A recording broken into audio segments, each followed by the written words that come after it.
Bonjour à toutes et à tous, j'espère que vous allez bien. Aujourd'hui, on va parler d'un sujet un peu délicat, un peu tabou pour certains, mais qui concerne pourtant de plus en plus de couples. Il veut m'emmener en club échangiste. Alors, qu'est-ce que ça veut dire vraiment? Pourquoi certains hommes, ou même certaines femmes, ont cette envie? Et surtout, comment réagir quand on se retrouve face à cette proposition? On va en parler calmement, sans jugement, avec du bon sens. Déjà, remettons les choses dans leur contexte.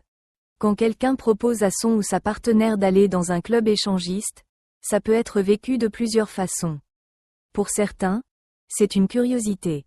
Pour d'autres, une envie de pimenter la relation. Et parfois, ça peut aussi réveiller des peurs, des insécurités, voire un malaise. Parce que soyons honnêtes, ce n'est pas une proposition anodine. On touche ici à des valeurs profondes, la fidélité, la confiance, l'intimité du couple. Alors première chose importante, il n'y a pas de bonne ou de mauvaise réponse. Il y a juste ce que toi, tu ressens. Si la réaction est immédiate du type « non, ça ne me correspond pas du tout », alors c'est une réponse parfaitement légitime. Et il faut savoir l'exprimer clairement. Maintenant, essayons de comprendre pourquoi cette envie peut exister. Souvent, ce n'est pas forcément un manque d'amour.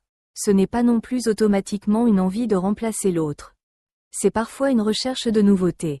Une envie de vivre quelque chose de différent, de sortir de la routine. Certains y voient une forme de jeu, de fantasme partagé. Quelque chose qui, dans leur esprit, peut renforcer le couple plutôt que le détruire. Mais attention.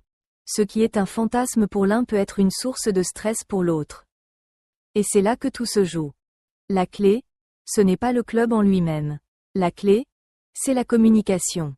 Est-ce que vous pouvez en parler librement, sans pression, sans jugement? Parce que si la proposition est accompagnée de phrases comme « Si tu m'aimes, tu devrais accepter » ou « Tout le monde le fait maintenant », alors là, il y a un problème. Une relation saine, ce n'est jamais basé sur la contrainte. C'est basé sur le respect des limites de chacun. Maintenant, imaginons un autre cas. Imaginons que la personne à qui on propose ça ne ferme pas totalement la porte, mais qu'elle se pose des questions. Dans ce cas-là, il est essentiel de prendre son temps. On ne va pas dans un club échangiste comme on va au restaurant. Il faut discuter en amont. Quelles sont les limites? Qu'est-ce qui est acceptable? Et qu'est-ce qui ne l'est pas? Est-ce qu'on est là juste pour observer? Est-ce qu'on est prêt à aller plus loin? Ou pas du tout? Et surtout, est-ce que les deux personnes ont envie? Pas, j'accepte pour lui faire plaisir. Pas, je me force un peu. Non. Une vraie envie. Parce que sinon, le risque est énorme. Le risque, c'est de créer de la jalousie, de la frustration, ou même des blessures émotionnelles difficiles à réparer. Il faut aussi parler d'un point très important. Ce genre d'expérience peut révéler des choses qu'on n'attendait pas. Par exemple, on peut penser être à l'aise, et finalement ne pas l'être du tout. Ou au contraire, découvrir des émotions nouvelles. Mais dans tous les cas, il faut être prêt à gérer l'après. Parce que ce qui se passe après est souvent plus important que ce qui se passe pendant. Est-ce qu'on en parle? Est-ce qu'on garde ça pour soi? Est-ce qu'on regrette? Tout ça, ce sont des questions à anticiper. Maintenant, parlons franchement. Si une personne refuse catégoriquement, et que l'autre insiste lourdement, ce n'est plus une question de fantasme. C'est une question de respect. Personne ne devrait se sentir obligé d'accepter quelque chose qui ne lui correspond pas. Et si ce sujet devient une source de conflits répétés, il peut être utile de se poser une question plus profonde.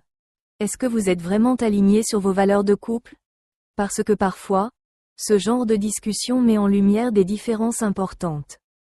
Et ce n'est pas forcément grave, mais il faut les reconnaître. À l'inverse, il y a aussi des couples pour qui ça fonctionne très bien. Parce qu'ils ont des règles claires. Parce qu'ils communiquent énormément. Et surtout, parce qu'ils sont sur la même longueur d'onde. Mais encore une fois, ce n'est pas un modèle universel. Ce qui fonctionne pour les autres ne doit pas devenir une norme pour vous.